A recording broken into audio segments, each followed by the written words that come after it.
Do you remember those lost Christmas candies that made our childhood Christmas tables feel alive? They filled homes with sweetness, laughter, and love. When did we stop creating these cozy sweets that tasted like Christmas joy? Which rare recipe claims the most cherished spot? Let us begin with number 25. Orange jellies brought a burst of sunshine to winter tables, jewel-toned cubes glistening beneath a dusting of sugar. The recipe called for fresh orange juice simmered with sugar and a packet of unflavored gelatin, sometimes with a squeeze of lemon for brightness. Once the mixture thickened, it was poured into shallow pans and left to chill, filling kitchens with the scent of citrus. After a patient wait, the firm sheets were lifted out and cut into tidy squares or playful shapes with small cookie cutters. Each piece sparkled like stained glass and offered a gentle chew, never sticky, never too sweet. Children loved the hands-on part. They dredged the jellies in sugar, stacked them in paper cups, and sneaked a taste when no one was looking. Though the technique was simple, the finished candies looked elegant in glass dishes or tucked into holiday tins, proof that modest ingredients could feel like a special treat when made at home. Green cornflake wreaths meant sticky hands and laughter echoing through the kitchen. In the early 1960s, Betty Crocker's cookie book tucked this no-bake favorite in its appendix, inviting even the youngest helpers to shape holiday magic. Melted marshmallows, a splash of green food coloring, and a heap of cornflakes came together in one mixing bowl. Children scooped the warm, glossy mixture onto waxed paper, forming rough circles with proud, clumsy fingers. Each wreath was finished with a trio of bright red cinnamon candies, pressed in as berries before the marshmallow cooled.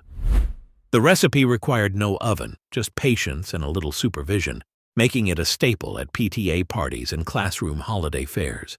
Mothers and grandmothers handed out smudged recipe sheets, passing along tips for shaping or stories of wreaths that stuck to every surface but the plate. These edible crafts became more than treats. They were a first lesson in holiday giving and a memory that lingered long after the last green crumb disappeared. Potato candy belonged to a different kind of Christmas magic, one born from thrift and clever hands, not glossy cookbooks. In kitchens across the South and Midwest, leftover mashed potatoes became the secret to an unlikely holiday treat. The recipe called for just three things: cold mashed potatoes, a mountain of powdered sugar, and a generous swirl of peanut butter. Cooks would stir sugar into the potatoes until a soft, sweet dough formed, then roll it flat on a sugared counter. A layer of peanut butter spread across the top, and the whole thing was rolled up tight, sliced into pinwheels that looked almost too pretty to eat.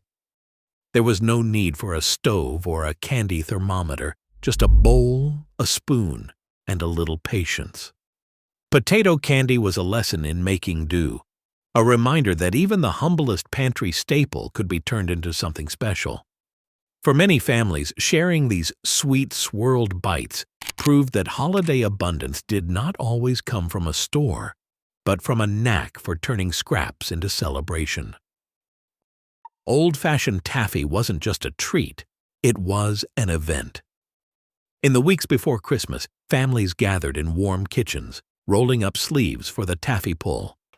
Betty Crocker's 1952 radio broadcast described the ritual in lively detail: boiling sugar, corn syrup, and a splash of glycerin until the mixture reached a glossy amber, then pouring it onto buttered platters to cool. When the syrup was just right, hot but pliable, everyone grabbed a handful and began the noisy, rhythmic stretching. The goal was to pull and fold, again and again, until the candy turned pearly white and lost its stickiness. Children competed to see whose taffy would stretch the farthest, while grandparents offered advice and kept time. Laughter echoed as sticky ropes snapped back and tangled, and the kitchen windows fogged with steam. Taffy pulling was as much about the contest as the candy, a holiday spectacle that turned simple ingredients into a shared memory and left fingers sore but spirits high. Butterscotch Haystacks arrived on the scene just as American kitchens started craving speed without giving up homemade pride. In the early 1960s, glossy magazine columns promised sweets in minutes, and this recipe fit the bill perfectly. A bag of butterscotch chips, a can of crunchy chow mein noodles, a scoop of salted peanuts, no candy thermometer, no oven, no fuss. The chips melted down to a golden syrup, poured over the noodles and nuts, then quickly tossed together until every strand gleamed. Kids loved shaping the sticky mixture into little nests, fingers sticky and laughter ringing through the kitchen. The finished clusters set up in a flash, their salty, sweet crunch a far cry from the slow-cooked brittles and fudges of the previous decade. These clusters became a retro favorite at cookie swaps and classroom parties, a treat that felt both modern and handmade. For many, the memory of that sweet is tied to the thrill of instant gratification, a holiday candy that just could not wait. Coconut bonbons brought a sense of choreography to the Christmas kitchen, where hands of all ages worked in quiet concentration. The recipe called for sweetened coconut mixed with condensed milk and a dusting of powdered sugar, stirred until thick and pliable. After a brief rest in the icebox, a step stressed in Betty Crocker's 1956 television spot, the chilled coconut mixture was rolled into small balls, each one pressed and shaped by careful fingers. Dipping stage is where the real excitement began. Melted chocolate, glossy and warm, waited in a double boiler as a production line formed around the table. One person speared a bonbon with a toothpick, another dipped it swiftly, a third set it to dry on waxed paper. Timing mattered.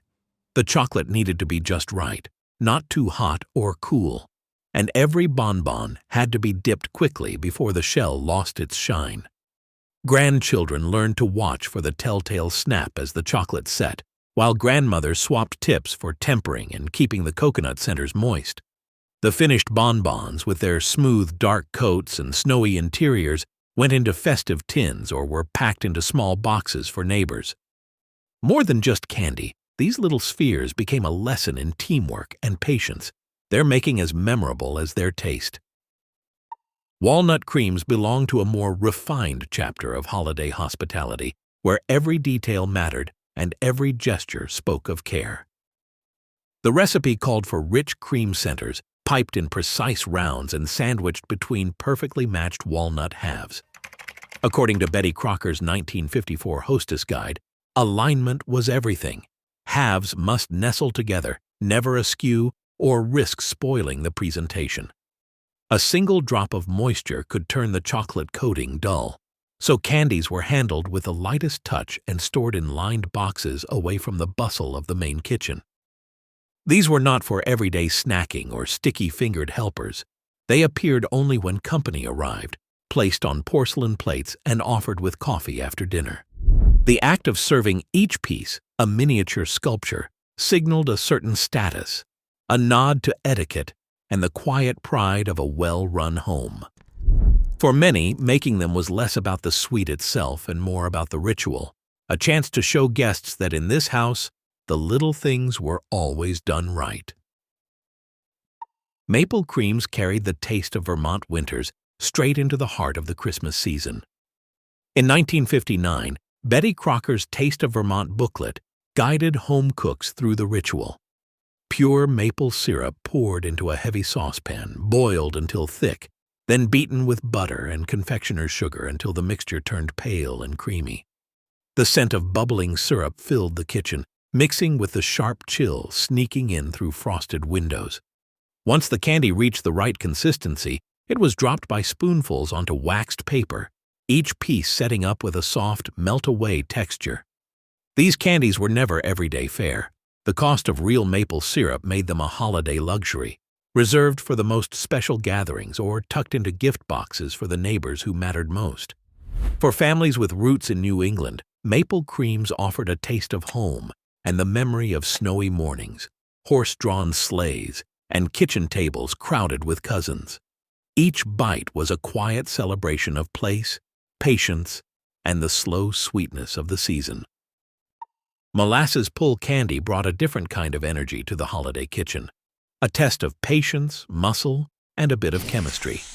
A 1953 Heritage Pull article in Betty Crocker's files described the ritual: molasses, sugar, and a chunk of butter boiled together in a heavy pan, the scent growing smoky and deep as the mixture thickened. Just before pouring, a dash of vinegar was stirred in, an old trick to keep the syrup from turning grainy. The hot, glossy mass landed on buttered platters, and then the real work began. Hands moved quickly, together. Sleeves rolled up, everyone gathered to pull and stretch the dark syrup, folding it over itself until it lightened from coffee brown to caramel gold. The candy cooled and toughened with every pass, growing shinier and chewier with each pull. It was family work. Ropes were twisted into long, glossy strands, then snipped into bite-sized pieces with buttered scissors. The process demanded teamwork and quick hands. One person alone could never keep up. The flavor was bold and bittersweet, carrying hints of old-fashioned gingerbread and smoky sugar. A taste that lingered long after the last piece disappeared from the candy bowl. Memories of the kitchen aroma and laughter stayed with everyone. Nougat brought a touch of Mediterranean elegance to American Christmas trays, its pale slab studded with glistening jewels of candied fruit and roasted nuts. The recipe demanded patience and precision. A sugar syrup, heated to just the right stage, was poured in a thin stream into a bowl of egg whites beaten to stiff, glossy peaks. The kitchen filled with the hum of mixers and the sweet scent of orange peel and honey. Folding in the fruit and nuts was the final flourish. Betty Crocker's 1958 booklets adapted traditional Tyrone for the American home, guiding cooks through the finger test for doneness and warning of sticky hands and stubborn spatulas. Handmade slices of nougat, wrapped in waxed paper, offered a chewy, sophisticated bite that stood apart from simpler sweets. The labor was worth it, for the finished candy turned every holiday platter into a mosaic of color and texture, a centerpiece as beautiful as it was delicious. Stained glass candy brought a sense of wonder to the holiday kitchen, transforming simple sugar into edible jewels. The recipe, featured in Betty Crocker's 1962 Christmas magazine, called for boiling sugar and corn syrup until clear, then tinting the syrup with drops of vibrant food coloring and fragrant extracts. The real magic happened at the final step, a rapid pour of the hot syrup into metal cookie cutters set atop greased baking sheets. Home cooks had to work quickly because the syrup cooled in seconds, forming delicate panes that caught the light like church windows. A hole for a ribbon was pressed into each piece before it hardened, so these candies could be strung as ornaments or slipped into gift bags. The finished treats were fragile, almost too pretty to eat, and their jewel-bright colors stood out against evergreen boughs and snowy tabletops. For children, the thrill was in watching the syrup set. For mothers, it was the pride of offering something both beautiful and handmade, a fleeting work of art that lasted only as long as the season. Candy cane cookies brought a playful spirit to the Christmas kitchen, their red and white stripes curling into cheerful canes. The Betty Crocker Cookie Book from 1963 gave detailed instructions. Divide the almond-scented dough in half, tint one portion with cherry red coloring, and roll each into slim ropes.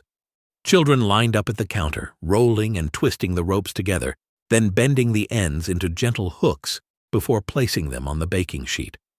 The process turned the kitchen into a miniature assembly line, flour dust in the air, laughter echoing as little hands fumbled with the sticky dough. Baking transformed the twists into crisp, buttery cookies, their colors bright and edges golden.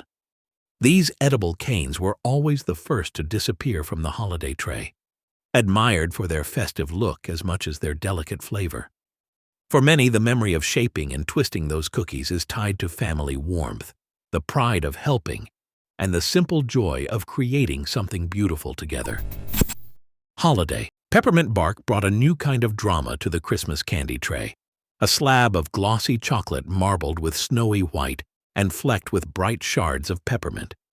The process was as satisfying as it was straightforward. Semi-sweet chocolate melted and spread in a thick, even layer, cooled just enough to hold its shape, then was topped by a pour of creamy white chocolate. Before the surface could set, crushed peppermint candies were scattered across, their aroma blooming as the heat released a cool, sweet scent into the kitchen. Advice. In 1957, Betty Crocker pamphlets cautioned against sugar bloom, advising cooks to temper chocolate carefully to avoid dull, streaky finishes.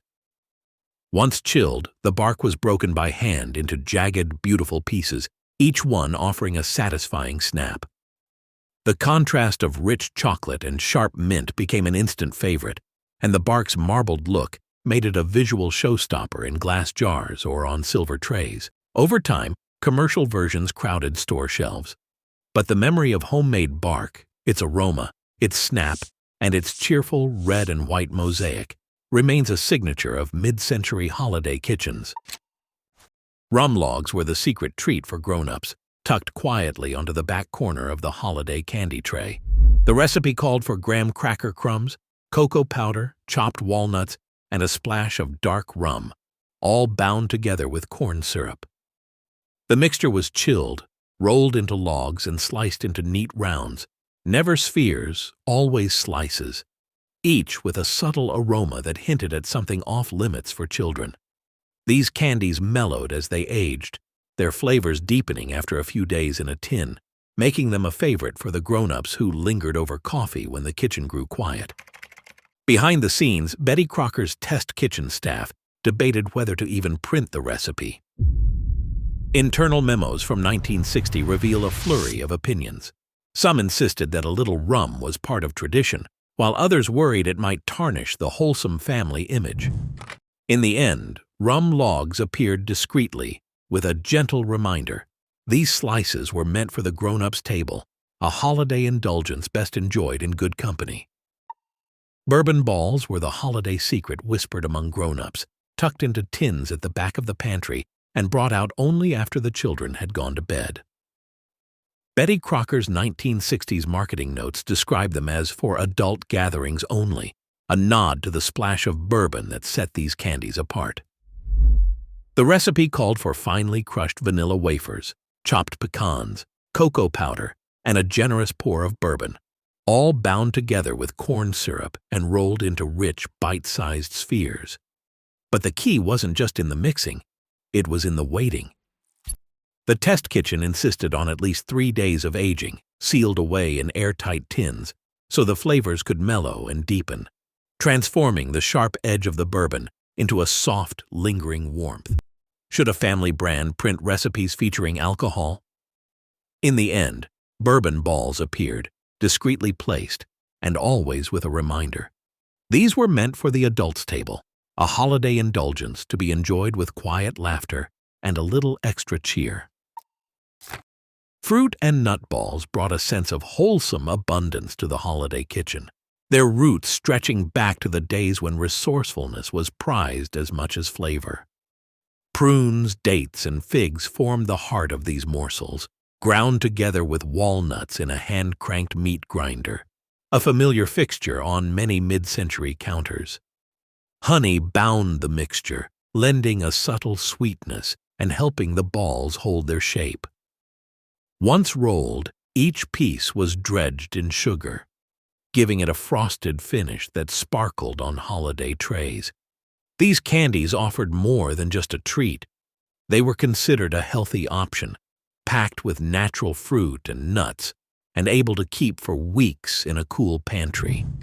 Betty Crocker's 1954 price chart listed dried fruit and nuts as an affordable luxury, making large batches possible without straining the holiday budget. Neighbors exchanged tins of fruit and nut balls, often wrapped with handwritten tags, a gesture that carried the warmth of homemade care across snowy fences. For many, the aroma of ground fruit and the steady rhythm of the grinder signaled the start of the giving season, a tradition of sharing that lingered long after the last candy disappeared. White Christmas fudge was the crown jewel of the holiday candy box, a treat that spoke of celebration and a touch of extravagance. The recipe, featured in Betty Crocker's 1964 Snowy Treasure pamphlet, called for white chocolate, marshmallow cream, and a handful of jeweled fruits or nuts, often cranberries and pistachios. Unlike ordinary fudge, this version demanded both patience and precision. White chocolate, costly even then, scorched in a heartbeat if rushed, so cooks hovered over double boilers, stirring gently and watching for the first sign of melting. The result, snowy squares that gleamed in the light, rich and creamy, with a subtle vanilla perfume. These candies were reserved for special gifts, tucked into tins for favorite teachers, or offered as tokens of gratitude to neighbors. Betty Crocker's holiday columns reminded readers that a box of white Christmas fudge was more than a sweet. It was a gesture of appreciation, a sign that someone had taken the time to craft something rare. For many, the memory of those delicate, melt-in-your-mouth pieces lingers as the height of holiday luxury, just before the season turned to big-batch brittles and simpler sweets. Peanut brittle brought a sense of drama to the holiday kitchen, where boiling syrup and quick hands turned humble peanuts into golden treasure. The ritual began with sugar and corn syrup bubbling on the stove, watched closely as the temperature climbed toward 300 degrees. At just the right moment, a spoonful of baking soda was stirred in, sending the mixture into a foaming amber frenzy. Betty Crocker's 1955 safety memo urged cooks to wear long sleeves, a nod to the real risk behind those glossy magazine photos. Once poured onto greased pans, the brittle set up fast, spreading into thin, glassy sheets. Families who made it in bulk, sometimes 10 pounds at a time, waited for the satisfying moment when the slab cooled enough to shatter. Children lined up to break it apart, each crack echoing through the kitchen like distant sleigh bells. The jagged shards filled tins and candy bowls, their sweet crunch a reward for patience and a lesson in both caution and celebration. Penuche brought a deep caramel fragrance to the holiday kitchen, its recipe a quiet test of nerve and skill. The Betty Crocker Picture Cookbook, published in 1948, set the standard. Brown sugar, butter, and milk combined in a heavy saucepan, stirred until the grains dissolved and the mixture bubbled thick and glossy. The secret was patience, a steady hand guiding the syrup to exactly 236 degrees, the soft ball stage, where a drop in cold water would hold its shape but melt on the tongue. Once off the heat, the mixture was beaten until it lost its shine and turned matte, then poured into buttered pans and sometimes scattered with pecans. The texture landed somewhere between fudge and praline, with a flavor richer than any white sugar candy. For many, the scent of Penuche signaled Christmas. Grandmothers guarded their candy thermometers, recalling batches that crystallized or refused to set, but when it worked, the result was a creamy, melt-away square that tasted of brown sugar and buttered nostalgia. In New England especially, Penuche earned a place of honor.